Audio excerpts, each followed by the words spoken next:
I'd seen 1 or 2 Boris Karloff pictures and before I ever met him, and I had an admiration for his acting and thought he made some of the best horror pictures.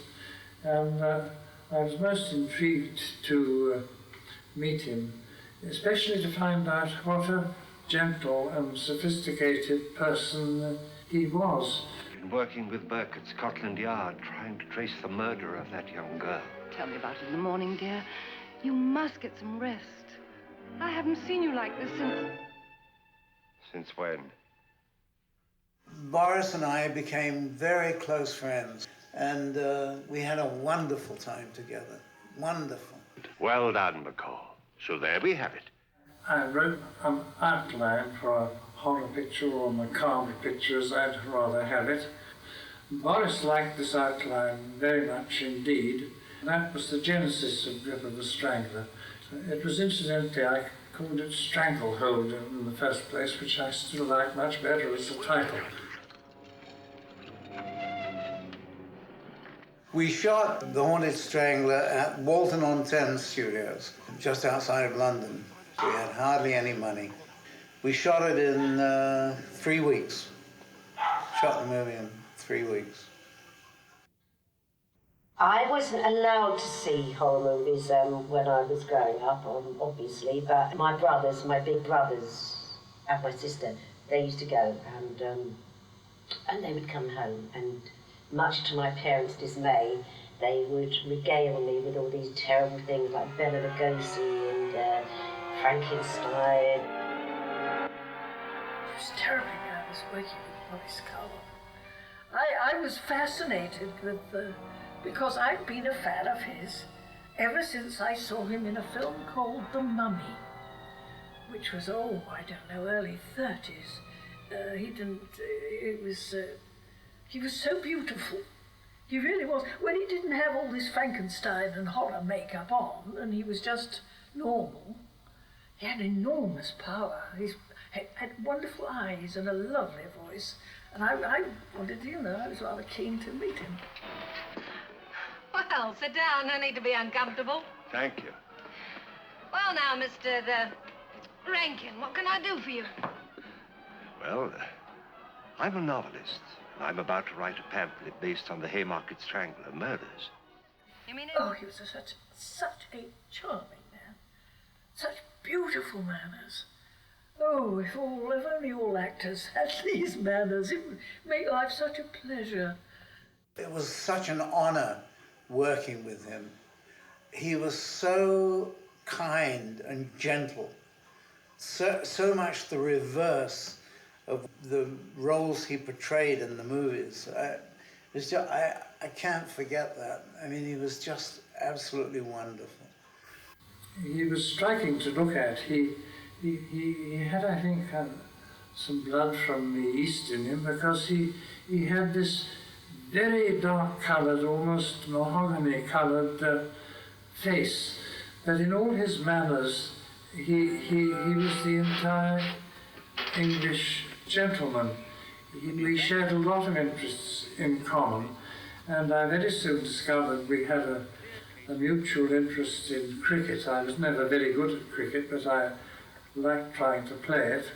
He was always talking about the cricket score, and I did actually say to him, Mr. Karloff, you terrified the life out of me when I was a little girl. He said, oh, my dear, I'm sorry about that, I wouldn't like to hurt you for the world, as he's coming in and strangling me.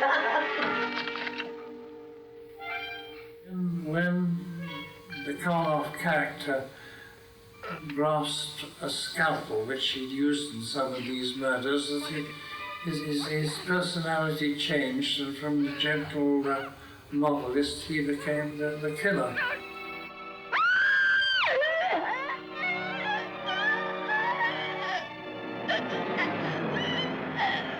I was looking at it the other night, and noticed that there's an insert of the Strangler earlier on, slipping a scalpel into a coffin full of, with the corpse, and full of quicklime. In my early days, I was a research scientist, so I know a thing or two about science, and it did strike me that if he'd slipped this scalpel into a thing full of quicklime, not much would have remained of it when they opened the coffin years later.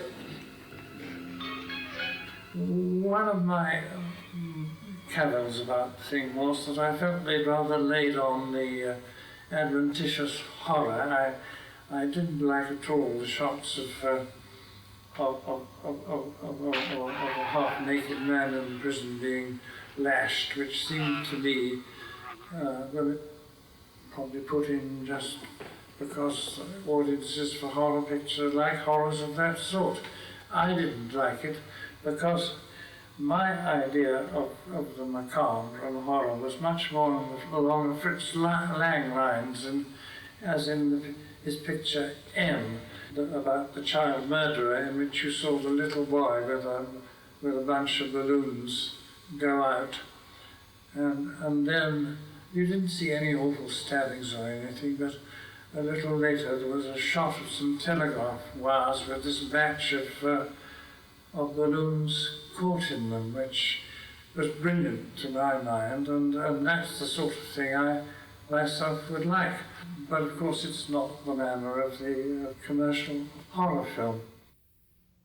When the makeup, I suppose, that was the biggest shock for me, because seeing him on set and being Boris Karloff and being just nice, ordinary man, and then suddenly when they did this makeup with him, I was quite shocked actually. It was frightening. I mean, the way they brought the mouth up on the teeth and what they... I don't know how they could do it.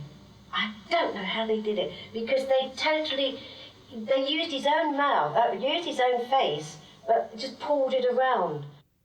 Boris and I discussed his makeup for the horror part of his character, and we decided that that's what we would do. What you see in The Haunted Strangler is what we decided, with just a sort of grimacing of his, no additional makeup at all, really, just his facial contortions.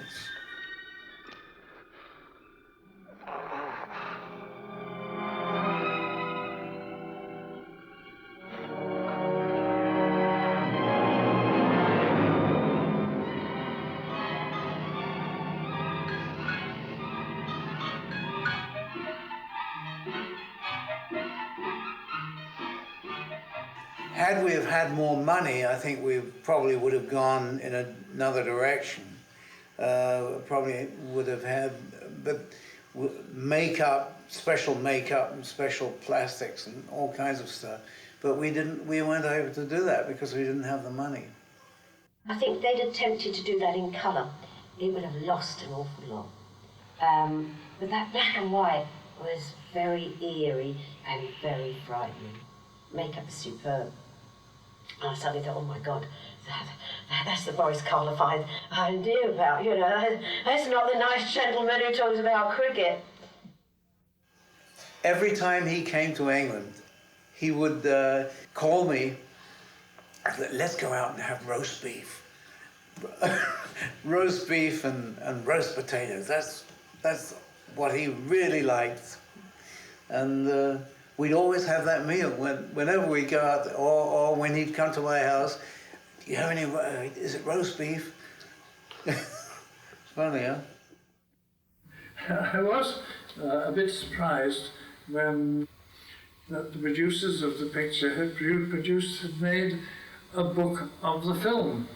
I'd never set eyes on the thing, and it did occur to me, as I was responsible for the original story, that they might perhaps either have invited me to write the thing, or at least to have told me about it. Anyway, it's all river and water under the bridge, and there we are. Yes, I have seen it since, yes. I thought it was effective as a movie, yes, as a movie it was effective. I'm not one to sort of sit and admire my old pictures. I don't do a Norma Desmond on them at all. I saw the movie and I loved it. I thought it was good fun and I thought he was very frightening. I didn't like the bit where I was dead. Well, that was my fault because I didn't acted it well enough. I mean, these sort of staring eyes, you know. Yeah, I just felt that I should have maybe had my eyes closed, or I don't know. To me, I don't think I looked dead. You know, I just looked as if I was acting with my eyes open, but again, that was my fault. I think Boris realized that in The Haunted Strangler, he had a much better role than he had been offered previously for quite a long time. And so he studied hard. It was always the first one on the set, word perfect. Wonderful guy, wonderful. I wish he was still with us. Such a lovely man.